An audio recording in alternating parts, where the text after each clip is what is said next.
Good morning बच्चों, कैसे हो आप सब। आप सभी का स्वागत है क्लास 11th के एक बहुत ही इम्पोर्टेंट चैप्टर में जिसका नाम है केमिकल बॉन्डिंग। लास्ट चैप्टर में अपने क्या पढ़ा, कुछ बेसिक बातें पढ़ी और अब ही क्या करेंगे, अपने कुछ बेसिक बातें और करेंगे। जिसमें पहला पॉइंट आता है अपने पास द्विध्रुव आघूर्ण। नाम से पता चलता है द्विध्रुव, दो ध्रुव होते हैं इसके अंदर। क्लियर। ये होता क्या है, ये अपने पास एक आवेश है Q और ये अपने पास क्या है, दूसरा आवेश है। क्या है, दूसरा आवेश है। ये भी क्या है, Q। इन दोनों के बीच की दूरी क्या है अपने पास, D मान लेते हैं। तो आवेश अपने पास ये पॉजिटिव आवेश मान लेते हैं, ये अपने पास नेगेटिव आवेश है। क्लियर। तो द्विध्रुव आघूर्ण क्या होता है, दो आवेशों तथा उनके बीच की दूरी का गुणनफल क्या कहलाता है, द्विध्रुव आघूर्ण। लिख देते हैं, किसी आवेशों, किसी बिंदु पर स्थित आवेशों तथा उनके बीच की दूरी के गुणनफल को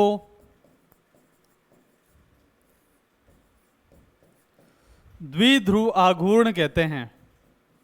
क्या कहा जाता है बच्चों, द्विध्रुव आघूर्ण कहा जाता है, कहते हैं। क्लियर। अब देखो अपने पास तो द्विध्रुव आघूर्ण क्या हो जाता है, म्यू से दर्शाते हैं। आवेश क्या है, Q इंटू डी उनके बीच की दूरी होती है। ठीक है। इसका मात्रक क्या होता है, द्विध्रुव आघूर्ण का मात्रक क्या होता है, डी बाई होता है। क्या होता है, डी बाई। इसे किससे दिखाया जाता है, बड़े डी से दिखाया जाता है। किसको, द्विध्रुव आघूर्ण को बड़े डी से दिखाया जाता है। एक डिबाई में कितने यूनिट होती है, क्या इसकी इकाई होती है। जैसे अपने पास नैनोमीटर कितने, 10 की पावर -9 होता है। उसी टाइप से एक डिबाई में होता है 10 की power -18 ESU, electrostatic unit, centimetre में। क्लियर। तो द्विध्रुव आघूर्ण क्या होता है कि दो अपने पास क्या है, आवेश है, उनकी बीच की दूरी तथा उनके आवेशों के गुणनफल को क्या कहा जाता है बच्चों, द्विध्रुव आघूर्ण कहा जाता है। क्लियर। अब क्या होता है, द्विध्रुव आघूर्ण को एक तीर की सहायता से प्रदर्शित करते हैं। क्या, तीर की सहायता से प्रदर्शित किया जाता है। तो लिखेंगे इसमें द्विध्रुव आघूर्ण को इस तीर से की सहायता से दर्शाया जाता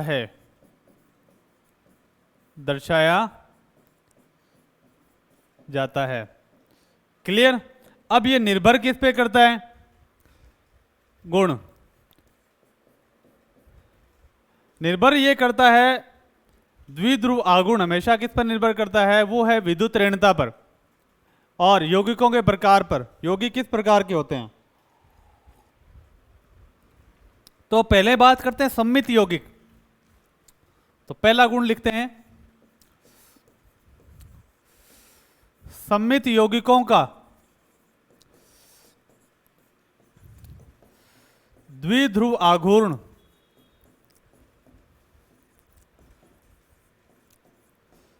शून्य होता है। जो सममित यौगिक होते हैं उनका द्विध्रुव आघूर्ण क्या होता है, शून्य होता है। एग्जाम्पल अपने पास क्या है, कार्बन डाइऑक्साइड। ये कार्बन डाइऑक्साइड है, इसकी संरचना ये। क्लियर। यहां पर ऑक्सीजन क्या ज्यादा विद्युतऋणी है। क्लियर। ज्यादा विद्युतऋणी है तो ऑक्सीजन क्या करेगा, इसके इलेक्ट्रॉन अपनी तरफ खींचेगा। जहां से इलेक्ट्रॉन जाते हैं वहां आ जाता है प्लस का चार्ज, जहां की तरफ जाते हैं वहां तीर दिखाया जाता है। क्लियर? और इस कार्बन से ये ऑक्सीजन इलेक्ट्रॉन खींचेगा तो ये और ये एक दूसरे के प्रभाव को क्या कर देते हैं, निरस्त कर देते हैं, खत्म कर देते हैं, और इसका परिणामी द्विध्रुव आघूर्ण क्या आ जाता है, 0 आ जाता है। क्लियर? सममित यौगिक होते हैं, जितना ये अपने पास आघूर्ण इधर लग रहा है उतना ही आघूर्ण क्या है, इधर लग रहा है। इस कारण से क्या होता है, सममित यौगिकों में द्विध्रुव आघूर्ण 0 आ जाता है। और एग्जांपल, CCl4 का द्विध्रुव आघूर्ण 0 होता है, जैसे ये Cl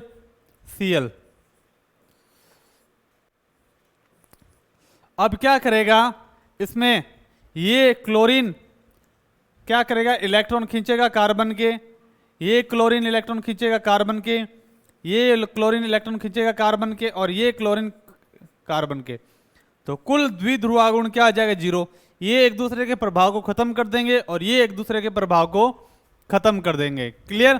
तो इनका परिणामी द्विध्रुव आघूर्ण क्या हो जाते हैं, 0 आ जाता है। क्लियर? अब उसके बाद में बात करते हैं असम्मित, सेकंड असम्मित यौगिकों का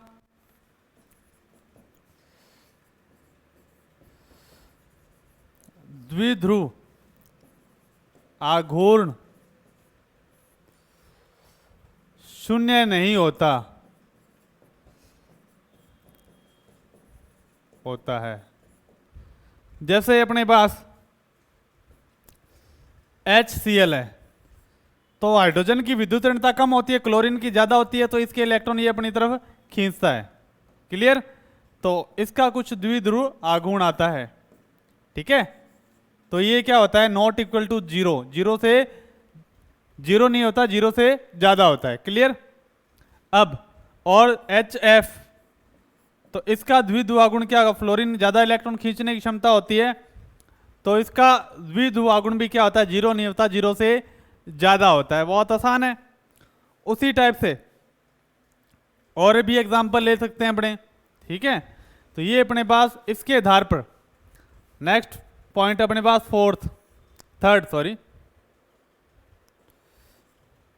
तीसरा पॉइंट अपने पास कि द्विध्रुव आघूर्ण के आधार पर अपने पास क्या होते हैं, यौगिक 2 प्रकार के होते हैं। द्विध्रुव आघूर्ण के आधार पर यौगिक 2 प्रकार के होते हैं।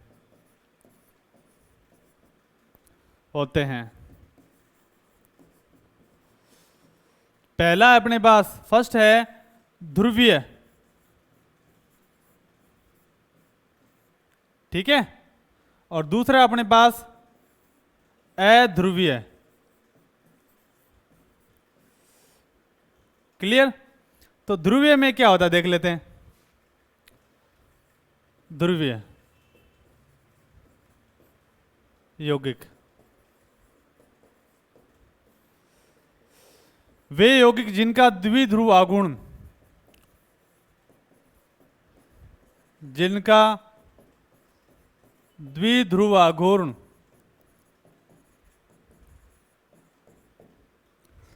शून्य नहीं होता, 0 से ज्यादा होता है। ध्रुवीय यौगिक कहलाते हैं। इनमें कौन सा बल पाया जाता है, इनमें द्विध्रुव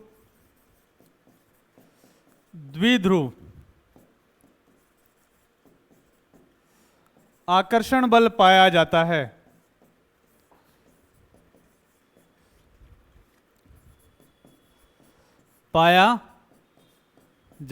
याद रखना, ये अपने पास 12th में भी आता है। कौन सा? डायपोल अट्रैक्शन फोर्स, द्विध्रुव आकर्षण बल पाया जाता है। और दूसरा एग्जाम्पल लिख लेते हैं इसके, HCl, HF, H2O। क्लियर? ये सारे हैं। अब दूसरा अध्रुवीय यौगिक।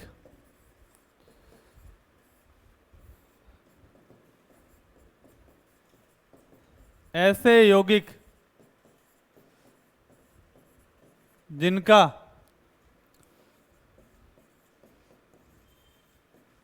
द्विध्रुव आघूर्ण शून्य होता है, वो क्या कहलाते हैं? अध्रुवीय यौगिक कहलाते हैं। क्लियर है बच्चों? ठीक है। एग्जाम्पल अपने पास CCl4, कार्बन डाइऑक्साइड, N2H2, ये सारे क्या है अपने पास? अध्रुवीय यौगिक होते हैं। क्लियर? तो ये अपने पास द्विध्रुव आघूर्ण अपने पास पढ़ा। अब उसके बाद करते हैं बंध के गुण। नेक्स्ट टॉपिक आता है अपने पास, वो आता है बंध के गुण। बंध के कौन कौन से गुण होते हैं जिससे अपने किसी बंध को पहचानते हैं। क्लियर? तो अपने पास लिख देते हैं हेडिंग,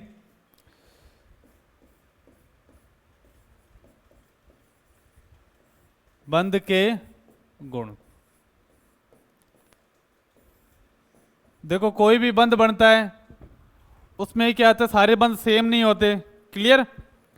किसी बंध की लंबाई अधिक होती है, किसी बंध की लंबाई कम होती है। ठीक है? तो पहला जो गुण होता है वो है बंध लंबाई। वो कौन सा है? बंध लंबाई।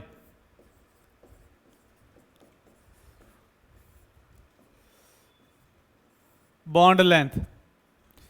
ठीक है? बंध लंबाई के बारे में क्या होता है? क्या बंध के बीच की दूरी वो क्या कहलाती है? बंध लंबाई कहलाती है। क्लियर?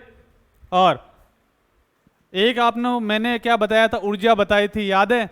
बंध ऊर्जा, वो छोटी छोटी चीजें हैं। अब जो लास्ट चैप्टर पढ़ा था उसमें अपने परमाणु त्रिज्या पढ़ा था, याद है?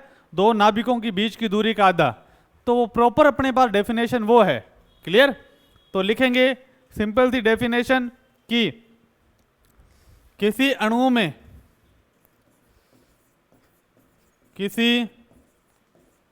अणु में बंधित परमाणुओं की बीच की दूरी का आधा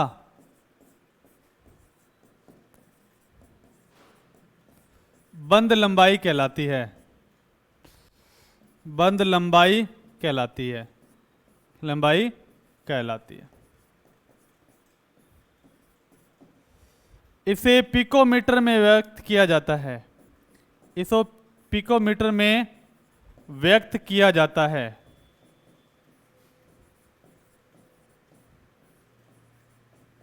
इसे पिकोमीटर में व्यक्त किया जाता है। बंध लंबाई जो होती है बच्चों अपने पास, उसे किस में व्यक्त किया जाता है? अपने पास पिकोमीटर में व्यक्त किया जाता है। और एक पिकोमीटर में क्या होता है? 10 की पावर माइनस 12, 10 की पावर माइनस 12 मीटर होता है। क्लियर? और एक एंगस्ट्रॉम में क्या होता है? 10 की पावर माइनस 10 मीटर होता है। क्लियर? ये छोटी छोटी बातें हैं जो अपने पास बंध लंबाई से रिलेटेड है और अपने को क्या करना है? पढ़ना होता है। क्लियर? अब देखते हैं कि इसमें छोटी छोटी बात, 3 प्रकार की बंध लंबाई होती है। एक तो सहसंयोजक बंध लंबाई, एक वांडरवाल बंध लंबाई। क्लियर? और एक अपने पास धात्विक बंध लंबाई। अभी अपने पढ़ना है किस कौन सी? सहसंयोजक और वांडरवाल ही पढ़ना अपने सिलेबस में। ठीक है? सहसंयोजक बंधों में क्या होता है? सह संयोजक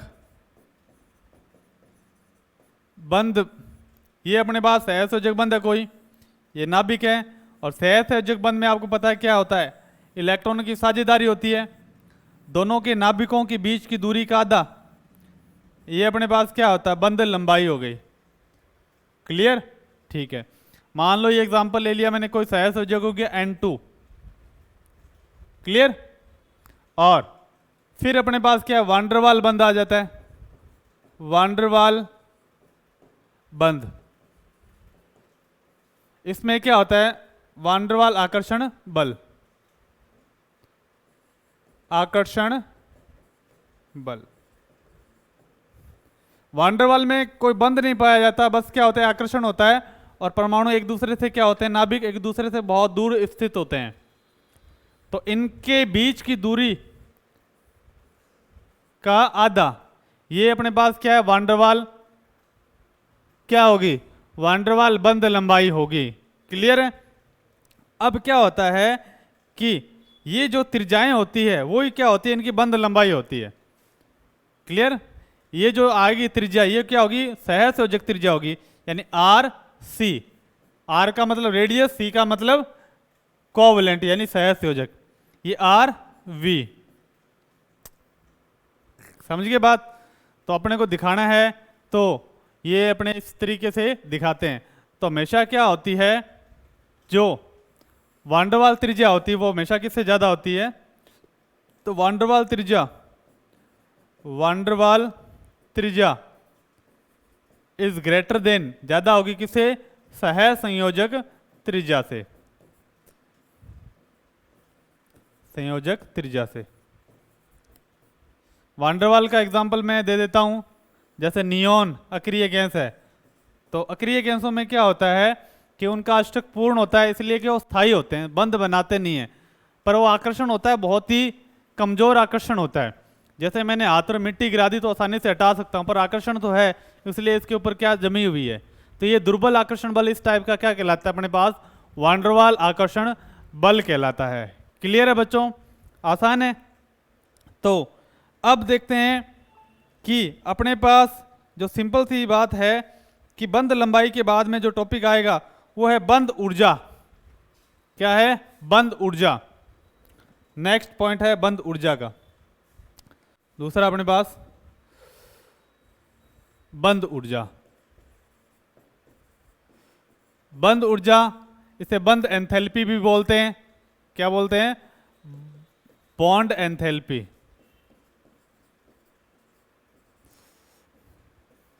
क्या होता है, किसी बंध को तोड़ने के लिए जितनी ऊर्जा चाहिए होती है वो क्या कहलाती है, अपने पास बंध ऊर्जा कहलाती है। क्लियर है। किसी बंध को तोड़ने के लिए जो ऊर्जा चाहिए वो क्या कहलाती है, बंध ऊर्जा। तो मैं लिख देता हूं, गैसीय अवस्था में किसी अणु के 1 मोल बंध को तोड़ने के लिए जितनी ऊर्जा की आवश्यकता होती है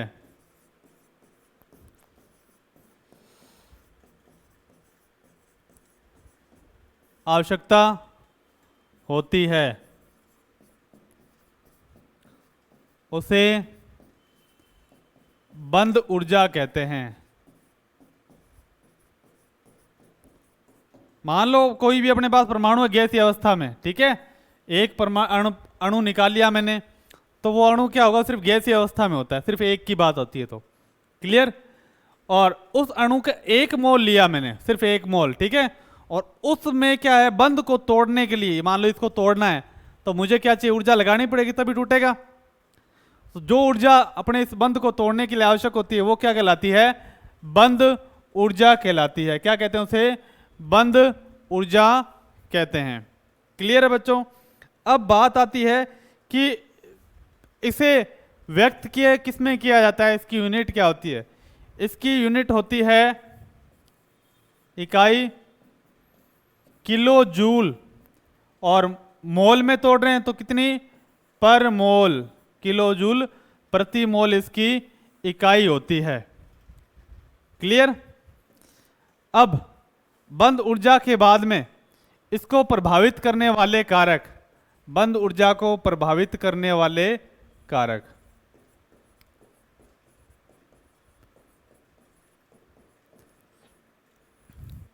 प्रभावित करने वाले कारकों में बच्चों मेनली क्या आता है, मेनली आता है कि बंध लंबाई ज़्यादा है तो बंध तोड़ने में क्या होगी, ऊर्जा कम चाहिए ज़्यादा।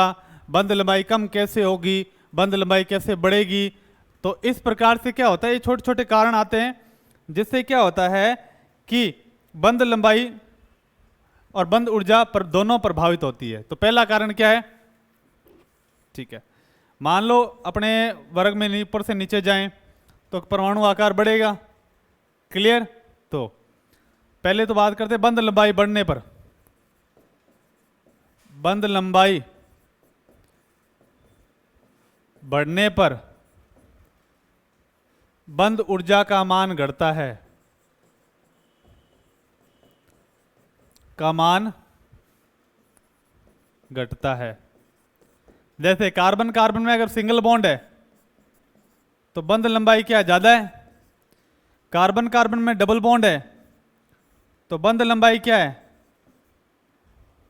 कम हो गई। क्लियर। कार्बन कार्बन में क्या है, ट्रिपल बॉन्ड है तो बंध लंबाई क्या होगी, और कम होगी। क्लियर। तो बंध लंबाई बढ़ने से क्या होता है, बॉन्ड हो जाता है कमजोर। पढ़ा है ना आपने, एकता में शक्ति है। तो जैसे ही मैं बंध लंबाई बढ़ी तो दोनों के बीच में आकर्षण कम हो गया। अब मैं ऊर्जा दूंगा थोड़ी सी और बंध टूट जाएगा, कम ऊर्जा चाहिए। अब बंध लंबाई मैंने कम कर दी तो आकर्षण बढ़ गया, तो इस बंध को तोड़ने के लिए ऊर्जा ज्यादा चाहिए। यानी एकल बंध में क्या है, ऊर्जा अपने को क्या चाहिए, कम चाहिए। ठीक है, बंध ऊर्जा। और द्विबंध में क्या है अपने पास, ऊर्जा ज्यादा चाहिए। और त्रिबंध में क्या है, आकर्षण बहुत ज्यादा बढ़ गया तो ऊर्जा अपने पास सबसे ज्यादा चाहिए।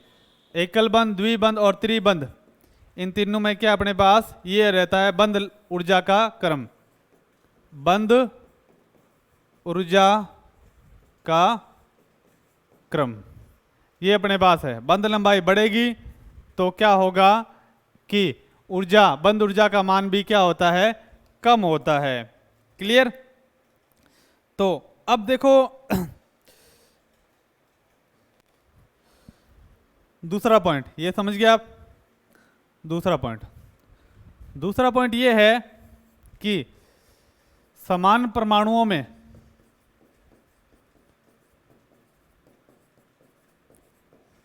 एकांकी इलेक्ट्रॉन युग्म संख्या बढ़ती है तो बंध ऊर्जा का मान कम हो जाता है, मान कम हो जाता है। जैसे, क्लियर। अब देखो बोरॉन है, ये बोरॉन, इसके ऊपर कोई भी एकांकी इलेक्ट्रॉन युग्म नहीं है तो इसे मैं ऊर्जा दूंगा, ठीक है, तो कम ऊर्जा से ये बंध क्या हो जाएगा, टूट जाएगा। क्लियर। ये अपने CH3 ले लेते हैं कोई भी, ठीक है, ये ले लेते हैं। उसके बाद में जाते हैं अपने कार्बन की तरफ, फिर नाइट्रोजन की तरफ जाते हैं, फिर फ्लोरीन की तरफ। ठीक है। अब फ्लोरीन में क्या होता है कि फ्लोरीन के ऊपर 3 एकांकी इलेक्ट्रॉन युग्म होते हैं, ठीक है, और इन एकांकी इलेक्ट्रॉन युग्मों में क्या होता है, बहुत ज्यादा प्रतिकर्षण होता है, क्योंकि इलेक्ट्रॉन में क्या एक दूसरे को क्या करते हैं, प्रतिकर्षित करते हैं। भाई इलेक्ट्रॉन एक दूसरे को प्रतिकर्षित करेंगे तो एक दूसरे से क्या करेंगे, दूर दूर की तरफ जाएंगे। तो यहां पर क्या होता है, प्रतिकर्षण ज्यादा होता है। प्रतिकर्षण ज्यादा तो क्या हो जाएगा, ये दूर जाएंगे तो बंद हो जाएगा कमजोर। ठीक है, तो बंद क्या हो जाएगा अपने पास, कमजोर। तो बंद ऊर्जा का मान भी क्या होगा, घट जाएगा। बंद ऊर्जा का मान क्या हो जाएगा अपने पास, कम हो जाएगा। यही बात कहना चाह रहा है कि जैसे जैसे अपने पास एकांकी इलेक्ट्रॉन युग्मों की संख्या बढ़ती है तो ये एक दूसरे से दूर जाते हैं और बंद क्या हो जाता है, कमजोर। और इसे तोड़ने के लिए अपने को क्या चाहिए, कम ऊर्जा चाहिए। थर्ड पॉइंट ये है, परमाणु आकार बढ़ने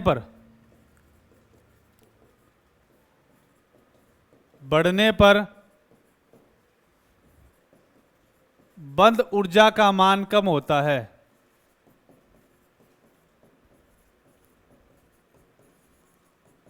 कम होता है।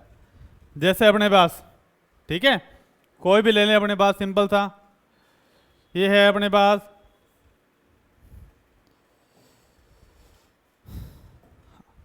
ये अपने जैसे ही पहला आकार, इन दोनों के बीच की दूरी ये जुड़े हुए हैं।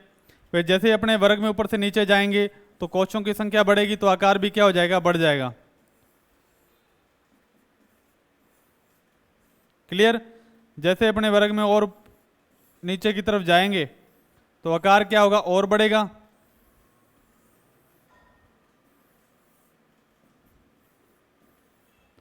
तो जैसे जैसे अपने ऊपर में वर्ग में ऊपर से नीचे की तरफ जाते हैं तो क्या होता है, बंद का आकार बढ़ जाता है और बंद कमजोर हो जाता है। इसलिए इसको थोड़ी सी ऊर्जा देंगे तो ये बंद क्या हो जाएगा, टूट जाएगा। क्लियर। तो मैं लिख देता हूं, वर्ग में नीचे जाने पर परमाणु आकार बढ़ता है, आकार बढ़ता है, इसलिए बंद ऊर्जा में कमी आती है, बंद ऊर्जा में कमी आती है,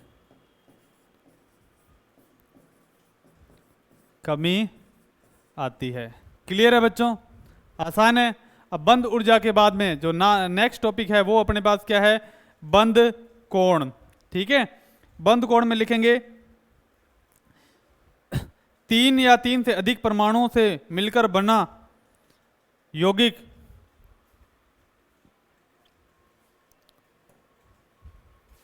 बंद कोण। तीसरा है बंद कोण, बॉन्ड एंगल। ठीक है, 3 या 3 से अधिक परमाणुओं से मिलकर बने यौगिक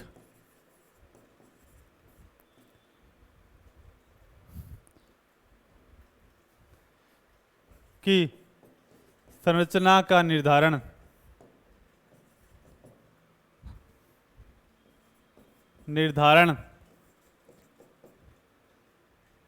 बंद कोण की सहायता से होता है, की सहायता से होता है, बॉन्ड एंगल। क्लियर। किसी भी यौगिक की क्या आकृति है, क्या ज्यामिति है, वो सभी क्या होता है, बंद कोण की सहायता से उसे दर्शाया जाता है। क्लियर। तो इसमें अपने क्या होता है, बंद कोण को किससे जांचा जाता है, तो बंद कोण अपने देख के नहीं बता सकते भाई। ठीक है, तो बंद कोण का निर्धारण स्पेक्ट्रमी विधियों से किया जाता है। स्पेक्ट्रम में एक केमिस्ट्री ब्रांच होती है स्पेक्ट्रोस्कोपी, उसकी सहायता से। ठीक है, बंद कोण का निर्धारण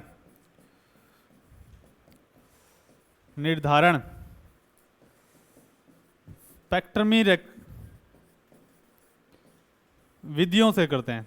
किससे करते हैं, स्पेक्ट्रमी विधियों से किया जाता है बंद कोण का निर्धारण। स्पेक्ट्रमी विधियां क्या होती है कि कोई भी कंपाउंड है उसको अपने क्या कर ले लेते हैं कि उसको अपने क्या ले लेते हैं कि इसका सैंपल ले लेते हैं और जो अपने पास अपरेटस है उसके अंदर रख देते हैं। उसी टाइप से जैसे अपने ऑक्सीजन है, ऑक्सीजन के ऊपर 2 लोन पेयर हैं। ठीक है, एक H एक H, और इसके बीच में जो एंगल है वो कितना है, 104 डिग्री 5 मिनट। ठीक है, ये बॉन्ड एंगल होता है इसका। तो ये क्या होता है अपने पास, बॉन्ड एंगल। ये बॉन्ड के मेन इंपॉर्टेंट गुण थे, 3 गुण थे जो अपने पास पढ़े। तो बॉन्ड एंगल से किसी भी यौगिक की संरचना का निर्धारण होता है। मेनली क्या आता है, 2 या 2 से अधिक यौगिकों में आता है ये। 3 या 3 से अधिक यौगिकों की संरचना का निर्धारण होता है। कल जो अपने टॉपिक पढ़ेंगे वो अपने पास अनुनाद पढ़ेंगे, रेजोनेंस पढ़ेंगे, उसके बाद अपने करेंगे VSEPR थ्योरी, फिर अपने करेंगे संकरण, और उसके बाद MOT अणुकक्षक सिद्धांत। ये 3 इंपॉर्टेंट बहुत ही टॉपिक है अपने लिए, जिससे क्या बहुत ज़्यादा क्वेश्चन पूछे जाते हैं। और आज के लिए अपना जो बेसिक पार्ट है 11th क्लास का वो यहीं कंप्लीट, जो अपने पास छोटे छोटे गुण पड़े थे बंद के, और आगे पढ़ते रहिए, लगातार जुड़े रहिए जागृति ऑनलाइन क्लासेस के साथ। Thank you, bye.